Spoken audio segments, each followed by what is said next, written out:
This podcast is brought to you by Kyoto Japan Automotive Group, a company which I've known personally for over 20 years, and your one-stop shop for tires, batteries, and auto parts.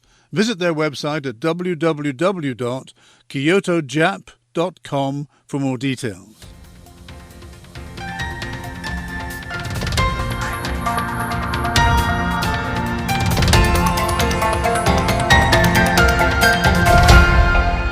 Today, my guest is a former ambassador of Switzerland who has very recently retired, and in his career he was posted to many sensitive and complex countries, and I'll give you a few examples.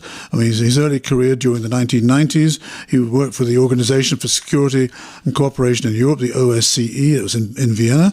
From 2003 to 2007, he was the political advisor to the UN's Yugoslavia War Crimes Tribunal's prosecutor, and I've interviewed people before who worked on that difficult project. And then based in Bern, he spent time on assignment as special envoy for the Middle East, followed by important postings as ambassador to Serbia and Montenegro, and then Israel, and then Turkey before retirement.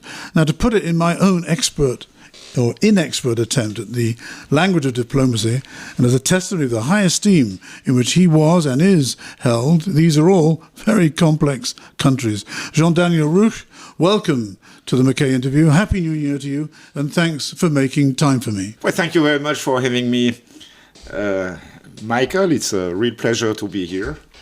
I'm at your disposal. Good to see you. And again, thanks for being my guest. Jean-Daniel, would it be fair for me to say that apart from your undoubted competence, you also have a reputation for plain speaking, for calling a spade a spade? And so I hope you'll be plain speaking with me today. And I have many questions for you, but let me start with a rather general question, just to ask you to set the scene, how you describe Switzerland's place in today's world order, how you think the Swiss are seen from the outside looking in, and how the Swiss see themselves from the inside looking out, and to give me some sense, and the listeners some sense, of what being a neutral country means these days, and how you used to go about explaining neutrality Swiss style to the people that you dealt with.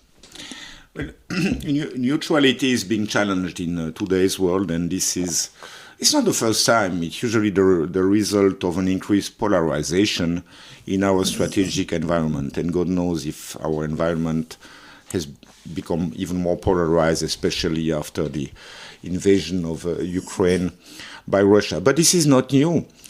I just read a book yesterday that spoke about the Neue Zürcher Zeitung. The Neue Zürcher Zeitung today was one of the main media, but it's also like the expression of the view of a kind of economic elite from Zurich. The establishment. Yeah. And we know that they are very much pro-NATO and pro-American and anti-Russian, and they are really calling for deep revision, fundamental revision of our policy of neutrality. Now, the same Neue Zürcher Zeitung in 1853, at the time of war in Crimea, when Western powers invaded what was then the Russian Empire to fight the Russians in Crimea, was calling for Switzerland to send troops to Crimea to fight on behalf, together with the Western powers. And that would have been around the same time as the new constitution, when the Confederation was... Just after the new constitution, yeah. So you see, these tensions, these doubts, these interrogations have existed ever since the beginning of modern Switzerland in 1848. So it's not a surprise that today, because of the deep changes in our strategic environment, these questions arise again. My view, and I think it's a view of a majority of the Swiss people, is that we have to keep a credible and predictable policy of neutrality. It has not been the case over the past years, especially since 2022, when we took over the Western sanctions against Russia. But I do believe there is an awareness, even among some of our ruling circles, even within the foreign ministry today, that we have to find ways to restore that credibility. And the fact that we have been offered the presidency of the OSCE in 2026 is offering us a good chance to restore the situation and to restore that credibility, especially towards the Russians. And can I ask you a question then? You saying you're implying very strongly that Switzerland's lost some credibility. Has that loss of credibility eroded over time, or was there something that caused a sudden drop in credibility? No, I think there was a drop when we took over the Western sanctions against Russia. There is no question about that. Between 2014, when the first sanctions against Russia were taken by the West, until 2022, we could get away by taking measures to prevent the sanctions to be circumvented, so Switzerland. In 2022, apparently, for reasons which are still very mysterious, the Federal Council in one weekend decided it was no more, and we had to align with the Western sanctions, a decision which was really not very well understood, certainly not by the Russians, but even by the Swiss public, because it was a change of mind in a weekend, total change of mind, 180 degrees, that was never fully explained. I see. And you see, neutrality is about three things. There is the law of neutrality, which is probably the least important part of it, which is not to give a military advantage to any of the conflicting parties. Then you have the policy of neutrality, which is decided very much by the Federal Council. But the most important part is the perception of neutrality. For neutrality to be useful in the world, it has to be credible and it has to be accepted by the major powers. And unfortunately, after 2022, it seems that we have lost this credibility. And the alternative would have been to have done what in that invasion? To continue what we have done between 14 and 22, meaning take measures to prevent the circumvention of sanctions through Switzerland, because the last thing you want is to profit, to benefit from Western sanctions so that the business comes to Switzerland. This is not what we want. It's a disaster. That we would be accused of being war profiteers and so on. Yeah. So we don't want that. And we managed successfully between 2014 and 2022. And nobody has ever explained to us why it was not possible to continue with this policy after 2022. You know, there was a wonderful consensus, by the way, between the American and Russian president after 2022 to say Switzerland has renounced to its neutrality. Biden said that, and the Russians said it. I hadn't realized that Biden had said it. Yeah, Biden said it also. Even Switzerland. Even Switzerland. Yeah. Oh, Jean-Daniel, I read your book, Crimes, Hate and Tremors, From One Cold War to Another in Pursuit of Peace and Justice. And listeners, by the way, I recommend it wholeheartedly. The final chapter, as you know, Jean-Daniel, is entitled The Washington-Beijing-Moscow Triangle. I'm not going to ask you to predict the future, but please enlarge on the future scenarios you see for each corner of that triangle. And as a corollary, whether or not you believe that Russia is only a few steps away from being a spent force or a busted flush, and why you hardly mentioned Brussels in that particular chapter of your book. Brussels, a place that likes to call itself these days the capital of Europe. Okay, again, a very rich question, and I hope I can give a rich answer. We have time. But I think we can see today, as it has been since the end of the Second World War, that you have three major centers of power in the world. One is Washington, one is Beijing, and one is Moscow. This is not new. And the game has been, for a very long time, who is playing whom against whom. Yeah. So like, for instance, the Kissinger strategy to create connections with China, but to make deal with Russia, try to create disconnect between the two. And maybe we'll have similar policies with Trump, I don't know. But the way the relationships are articulated between these three major players will define the world in which we will live tomorrow, and we'll have to define also our policies. Now, I think our interest as a European country is to develop as much as possible rules-based, law-based modus vivendi between these three major actors. And this is true when it comes especially to trade and to disarmament, or let's say arms control. Because there is a real risk of escalations that could start in the Middle East with an involvement of all three major powers, at least two of the three.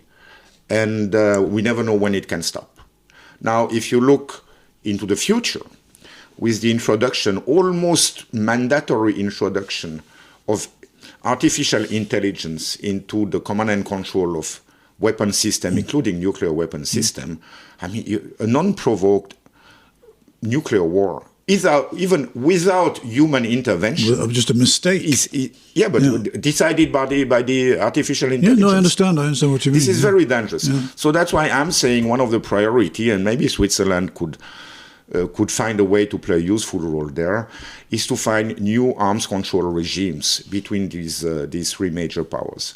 That's one of the challenges. The other challenge is to have the WTO laws, or at least to avoid a commercial war between China and the US, because that would be very detrimental to Switzerland and to Europe, and the whole of Europe. And now, two things. Yeah. Why is Russia part of this? We know Russia is a military superpower. They have nuclear armaments. They even have developed now these hypersonic weapons, which are not being matched by any weapon system in the West so far.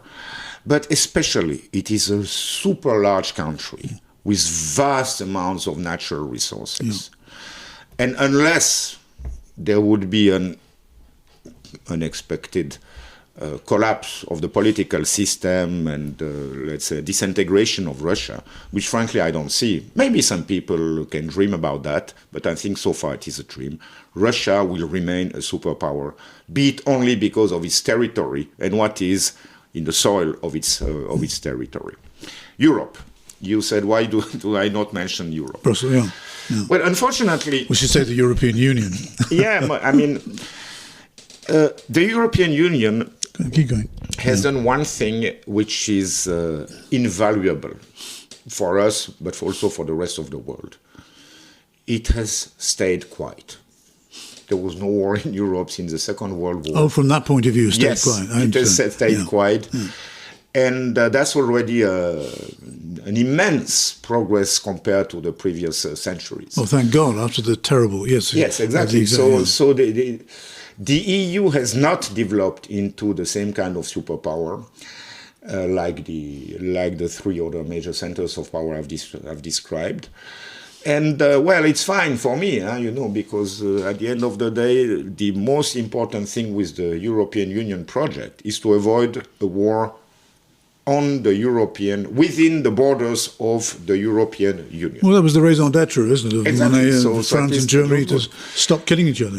Yeah, and of course, this is probably the best place to live in the world, in my view. This is the best political system they have, in my view. The values are extremely close to our values, to my values. By the way, if you look at the flows of migrations, usually they don't go towards Russia, China, or Saudi Arabia. They come to Europe because they know people who are disinherited, they can find opportunities in Europe or in America also, and stability. And they can start a new life, which is certainly much more difficult elsewhere in the world. However, these strengths have not translated into Europe becoming the same kind of world power like the three others. And if you look actually on the recent evolution, even in those places where Europe played a key role as a kind of zone of influence, if you want, they have sort of lost positions over the past 10 years, one after the other.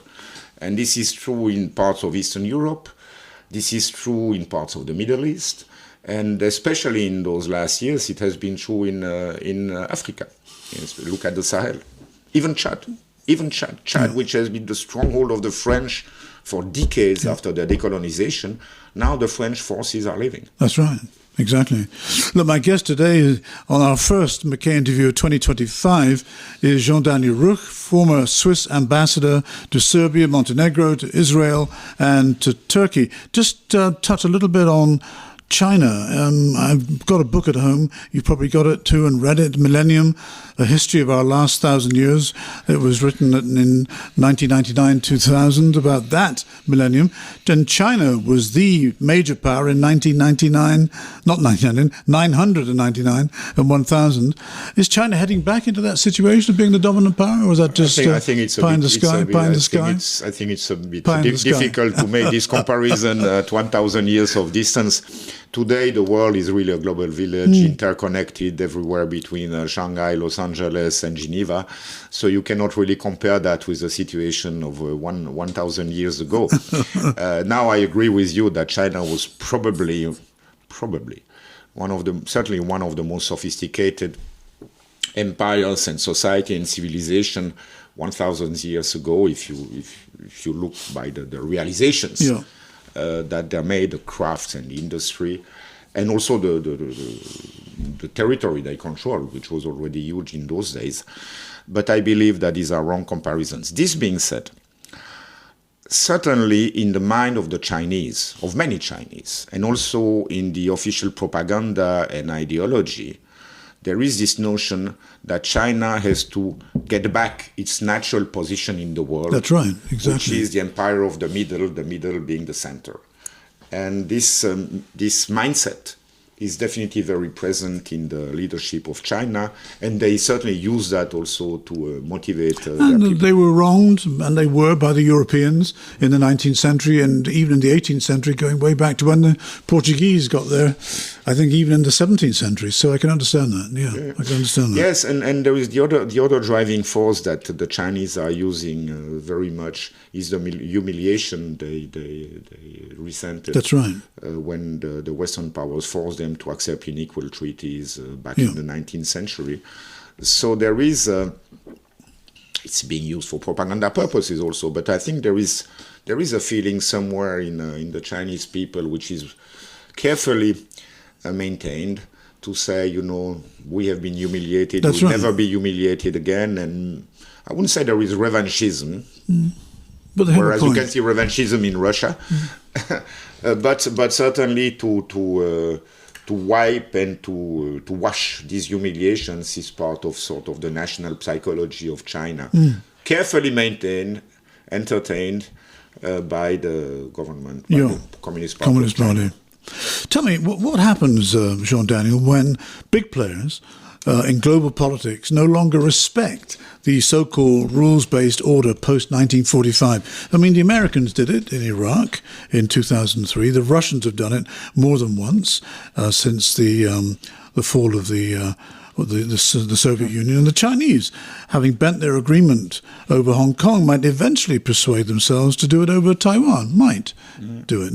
But what are the consequences of the flouting of international law for countries like Switzerland? Well, I think we have basically two options. One option, which seems to be the preferred one among many of our elite in the security policy field, is there will be a major confrontation between those three powers. The rules-based order is destroyed. So let's join the coalition of forces or the big power which is the closest to our values and interests, and it is obviously the United States. So that's one set of thought which is very strong in Switzerland today.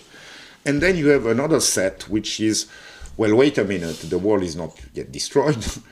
Okay, we're close to the Americans because of the democracy, the federal system, the value system. But Trump is coming back. We're not really sure what is going to happen. But on the other hand, we also have major interest, be it only because of the proximity with Russia. We have major economic interest in China. We're one of the first countries to recognize the Chinese government back in 1949 or 1950. And we have major economic interest because some of our companies were also among the first to invest in China and to create production sites there. So with this vision, plus also the vision or the feeling of many people in Switzerland, 91% of Swiss people are attached to the neutrality as an important fundamental factor of identity. So it's as big as that, 9 out of 10 people. Yes. These are figures from 2024. I think these are very recent figures. So you combine that with this notion that our interests are not connected to anyone, but we want to be an independent player despite despite our size, which is very small, an independent player that we were, especially after the Second World War. And people will say, wait a minute, we don't want to be the little poodle of the Americans. Swiss people. Yeah. We want to try to have as much an independent thinking, strategy and policy as possible, taking into account all the pressures, of course. But the important thing is autonomy of decision, strategic autonomy for Switzerland. It would be the same for Europe, by the way. But there we're talking about Switzerland. So right now, I think we have these conflicting views in Switzerland, and we will have a very interesting debate in the second half of this year in the wake of the referendum on neutrality. I think that referendum, at the end of the day, will decide on the course of action. So those people listening who are not living here, just mention a little bit about what's going on later this year. There's a referendum, and this is a people's initiative. Yeah, okay. So Switzerland has we are very proud of many things in Switzerland, and in a way we are not quite thinking that, like the Americans, we have a manifest destiny, but we certainly believe that we have some originalities, some specificities which are unique, and of which we are very proud. One of them is what we call direct democracy. With this system of direct democracy, you can challenge the people. 50,000 people can challenge any bill, any law passed by the federal government, and then the government is obliged to submit that law to a referendum. Second option, 100,000 citizens can decide to sign off a text, a new constitutional amendment, and then the federal government is obliged to submit this text also to a referendum. So you're saying to me that the Swiss can actually write that text? So the Swiss people can change the constitution. Fascinating. They have that right, which is not reserved to the parliament or to the government. Now, in that case, we had, I think, 130 or so thousand citizens signing off on a text saying neutrality has to be better anchored in the Swiss constitution. Especially, it should be written that Switzerland will not take sanctions against any state, even a state at war, unless the sanctions are being decided by the United Nations Security Council. So if this new text, new constitutional amendment would be in the constitution today, we could not, legally speaking, constitutionally speaking, have taken sanctions against Russia in 2022. So the text will be put to a vote. I don't think the date is set. But later they this say, year. yeah, probably early 2026, but certainly the debate will start in the fall of this year. Right. And I think we will know a bit more in which direction Switzerland will go after that referendum. Okay, let's take a big leap in geography now and turn to events in the Near and Middle East.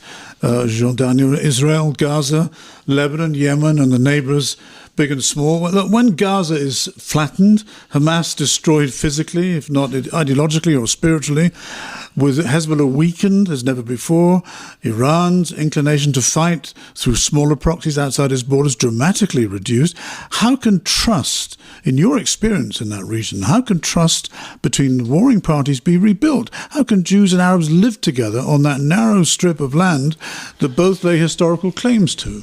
You must have some insights with your long experience there. Well, I have a long experience. Yes. I've been working intensely on the two-state solution, which remains, two-state solution, one Israeli, one Palestinian state living side by side between the Mediterranean and the Jordan River. And this remains the official position of all states and all governments in the world except two. And they are? Israel and Iran. Okay. Strangely enough.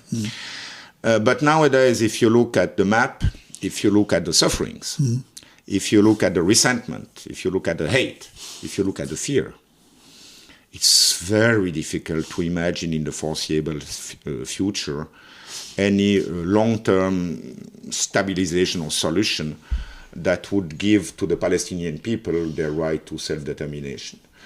What we are seeing is Israel, which has been so badly hurt emotionally, psychologically, physically, of course, on the 7th of October, restoring its deterrence. and restoring its deterrence by disproportional use of force against all its enemies.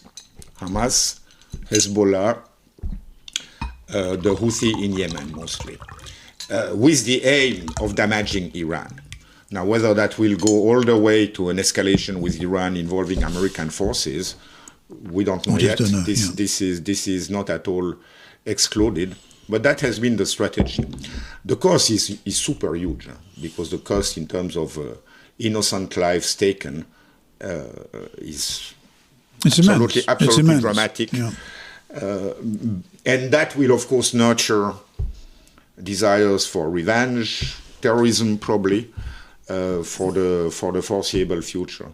But unfortunately, in today's situation, I think it's very hard to imagine, let's say, like the most desirable solution, which would be a two-state solution, in the way we had imagined it back in 20 years ago in the context of the Geneva Accords, the Geneva Initiative, which is the most detailed draft of a two-state solution that was used. Until 2009, it was used as an inspiration in the talks that took place in those days between the Israeli leader Ehud Olmert and the Palestinian leader Mahmoud Abbas. But with Netanyahu coming back to power, I think all these ambitions were destroyed, because I think that he and the people around him, the people who support him, they do not want. And they said, the Knesset has even passed a law saying no Palestinian state. So they want something else, and that something else can only be acquired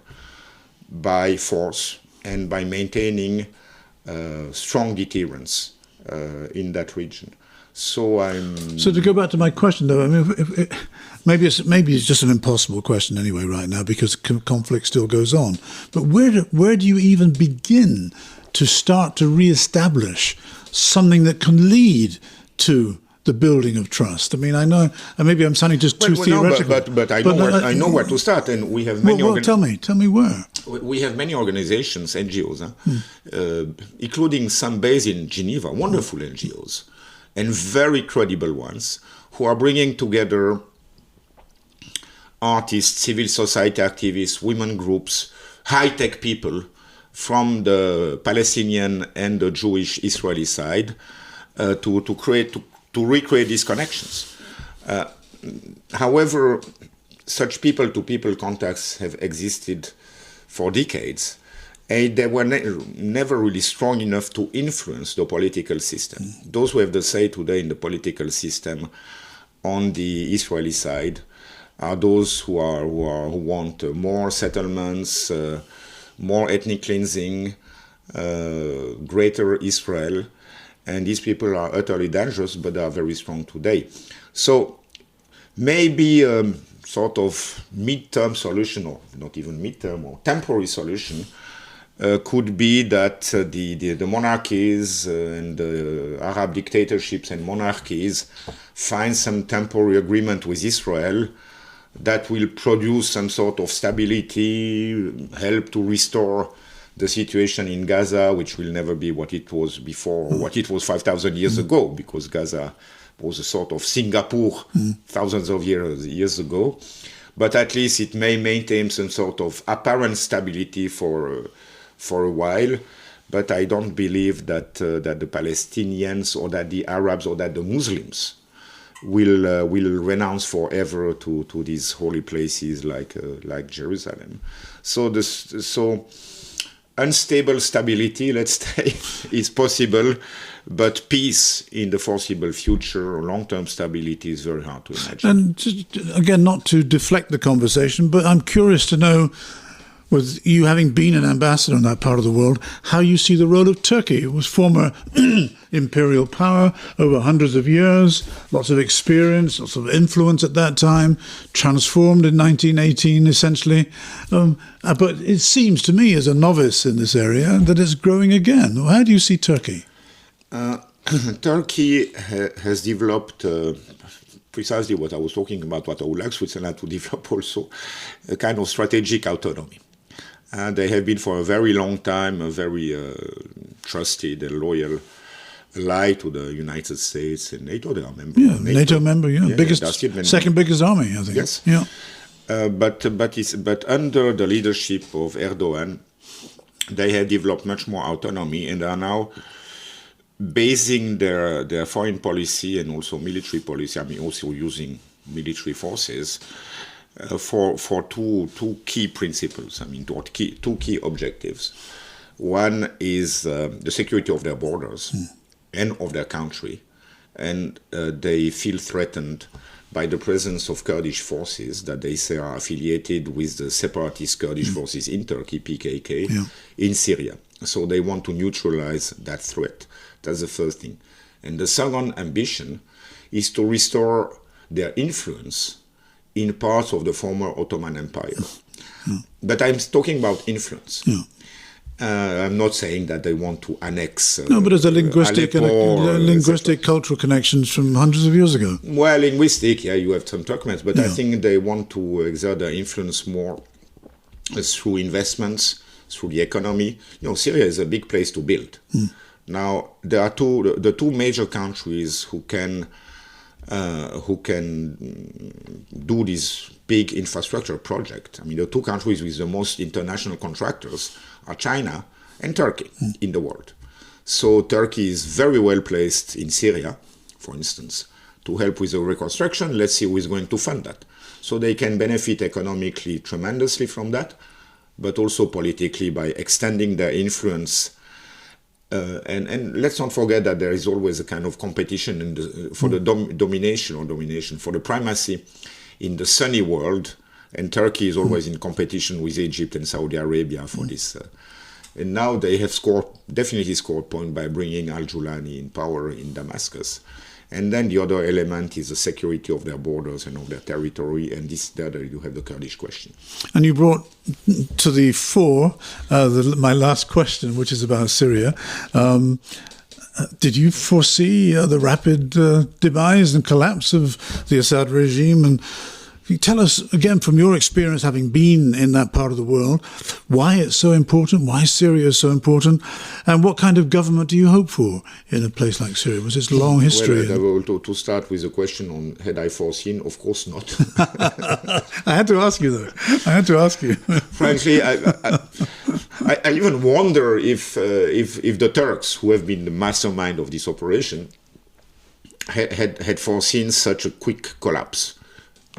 It's a major defeat for all the supporters of Assad. We knew the army was not strong, but we thought at least that there would be a Shia militia supported by Hezbollah and Iran, that the Russians would also be there. But apparently this did not happen. And we will see. It's too early to say whether there had been prior contacts between Turkey, Iran, and Russia to sort of plan the exit of Assad. It is not at all impossible. While the operation was still going on, I think just after the fall of Damascus, the foreign minister of Turkey met the foreign ministers of Iran and Russia together in Qatar. And there are indications that this had been sort of managed. But anyway, it's a superb victory for Turkey. I think it's also a victory for the West because it's a defeat for Russia. Not so much that the West will have such a lot of influence over the new regime in Syria. I believe the main influence will come from Turkey, and we have seen that Ibrahim Kalin, the head of the Turkish intelligence, prayed in the Umayyad mosque like 3 days after the fall of Damascus, together with al-Jolani, so that shows the proximity between those two men. And there is something I must stress regarding Turkey and one of the Turkish strengths in this region. The three key leaders, Turkey is sort of ruled by a triumvirate, with Erdogan, the major leader, Ibrahim Kalin, I just mentioned it, and Hakan Fidan, who is the Minister of Foreign Affairs.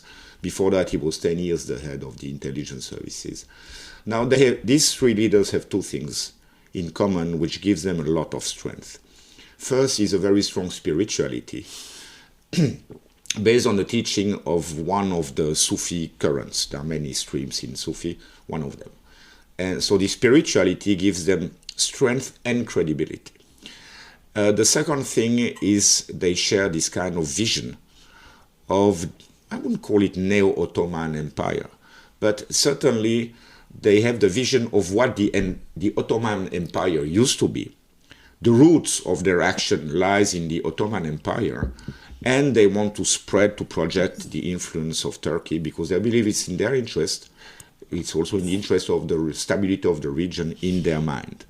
And that's why they are doing that. So from that point of view, Syria is immensely important. Yeah. Because it is Turkey which is appearing in that region as a stability factor, Ordnungspower, they say in German, which it had not been for a very, very long time. I mean, since the fall of the Ottoman Empire probably.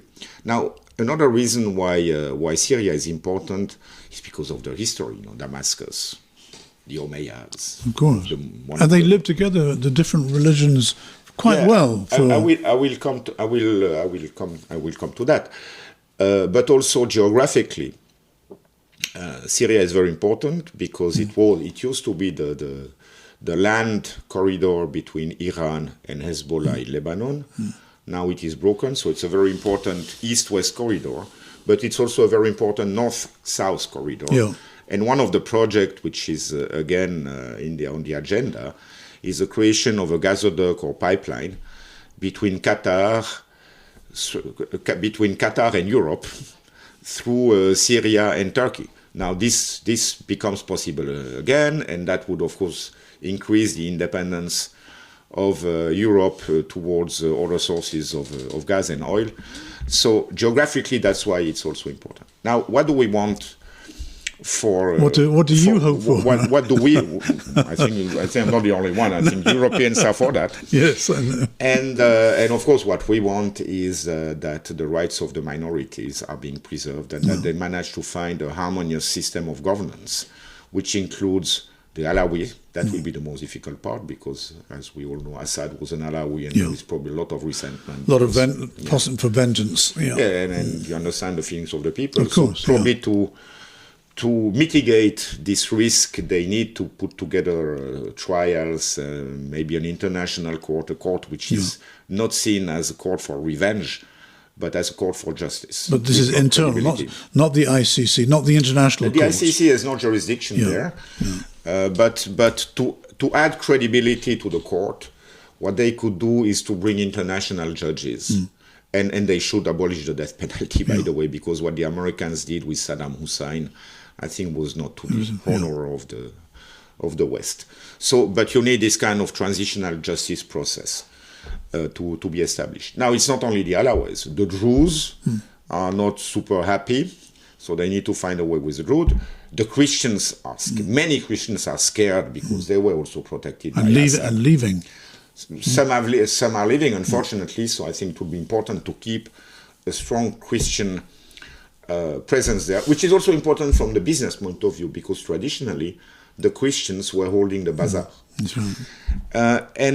But then you have more. Then you have the Kurdish problem, the Kurdish issue, to find a way to bring the Kurds on Turkey back into it, Yes, in a way which is not threatening to Turkey. Yeah. And then there is another group that people don't speak too much, and these are the Arab tribes from it's more like the center east part in the desert, which are very, very conservative people. Very often their members fought on the side of ISIS and Daesh, and those will also have to find their place in this new Syria. So we want a government which is, of course, inclusive from that point of view, where all these different groups can find their place, where there is no civil war, where there is no revenge between communities and no fights between the communities. The role of Turkey will be very important because they have a lot of influence over Giuliani. Giuliani has been rebranded largely thanks to Turks and also Western advisors. That's why he's dressing in Western way now, but also his whole language and behavior is much more acceptable, or is totally acceptable now to the Europeans. But we don't really know whether the 30,000 or so troops he has have gone through the same kind of change process. So the risks are very high. But with a strong involvement of Turkey, that will be that will really require a long-term, deep involvement of Turkey to maintain the stability, but also to help create a system based on the Ottoman Empire, by the way, where all the communities have their sounds place. Like a very similar replay. But I think they have the right approach and the right mindset. The Turks have the right approach and the right mindset to recreate a society which is functioning with all the minorities and all its components. And then but the biggest challenge will also obviously be the reconstruction, which will cost billions and billions. And so far, we are not really. We have no indication that the Gulfies. I'm not sure they are so happy with this development. The Gulfies, and I'm not really sure whether they will be ready to invest money into the reconstruction of Syria. And if it's not the Gulfies, then it has to be Europe or the US. And Europe has definitely a vested interest because they want to give the opportunity to migrants, to Syrian refugees, to go back. The Turks want that also, of course. So there is definitely a strong interest from Europe to support the transition in a successful transition. So, John, there's a lot to look forward to. We can only hope for the best. It's a new year, a new opportunity, new doors to open, and I thank you really for helping me to learn more about that part of the world. My guest today has been Daniel Ruch, recently retired Swiss diplomat who was ambassador in Serbia, Montenegro, Israel and Turkey. Thanks for making time for me again, Jean. Thank you very much, Michael. It was a pleasure. Thank you. Thanks for listening to the McKay Interview podcast, brought to you by Kyoto Japan Automotive Group, a company which I've known personally for over 20 years, and your one-stop shop for tyres, batteries and auto parts. Visit their website at www.kyotojap.com for more details. And you can find more podcasts on Anchor FM. Just Google McKay Interview Anchor FM. Thanks again for listening.